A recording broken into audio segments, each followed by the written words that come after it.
काँग्रेस नेत्या प्रणिती शिंदे यांनी सुद्धा यावर प्रतिक्रिया दिली आहे, बघूया।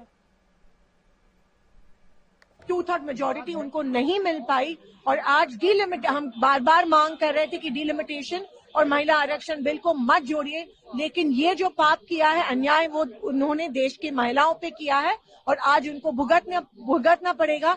2/3 मेजोरिटी नहीं मिल पाई, बीजेपी सरकार की डिफीट हुई। डिलिमिटेशन जो देश की अखंडता को धोखे में डाल रहा था, वो बिल आज डिफीट हुआ। जो देश को तोड़ने की कोशिश कर रहे हैं वो उनके खिलाफ गया है, बिल डिफीट हो गया है और ये बीजेपी के अंत की शुरुआत है। सारी बेटियों का, महिलाओं का मनोबल जो है गिरा कर रख दिया है, तोड़ कर रख दिया है। और इतनी मुझे नहीं लगता इस तरह की उम्मीद किसी ने भी विपक्ष से की थी। और मुझे लगता है, मुझे तो एक पर्सनल लॉस ये महसूस होता है और I feel so terribly bad कि आज हमें ये इतना शर्मनाक दिन देखने को मिल रहा है। लेकिन जैसे प्रधानमंत्री श्री नरेंद्र मोदी जी ने कहा कि हम ये लाकर ही रहेंगे, महिलाओं को उनका हक दिलाकर ही रहेंगे, तो हमें प्रधानमंत्री जी पर विश्वास है और हमें पक्का विश्वास है कि बेटियों को उनका हक मिलेगा।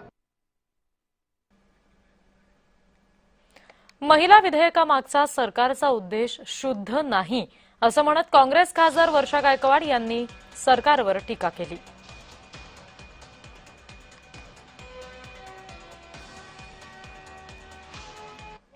त्याच वेळा मंजूर झालं होतं, तर मग 2024च्या इलेक्शनच्या लोकसभेमध्ये आणि विधानसभेमध्ये जर हे बिल लागू केलं असतं तर आज या सभागृहामध्ये ज्या ठिकाणी आम्ही या कायदे मंडळात महिला बसलेलो आहोत, फक्त 543 पैकी फक्त 74 महिला नसत्या, अध्यक्ष महोदय 180 महिला निवडून आल्या असत्या आणि जे महिलांचे कायदे बनवले जातात किंवा ज्या महिलांच्या कल्याणकारी योजना बनवल्या जातात त्यामध्ये त्यांनी मोठ्या प्रमाणामध्ये प्रतिनिधित्व केलं असतं। आदरणीय खरगे साहेब असतील किंवा सोनिया गांधी असतील यांनी स्पष्टपणे हे जे विधेयक आहे हे 2024 पासून लागू करावं आणि त्याचबरोबर जे नवीन परिसीमन आहे ते लागू करावं या संदर्भामध्ये त्यावेळी सुद्धा आपली भूमिका मांडली होती।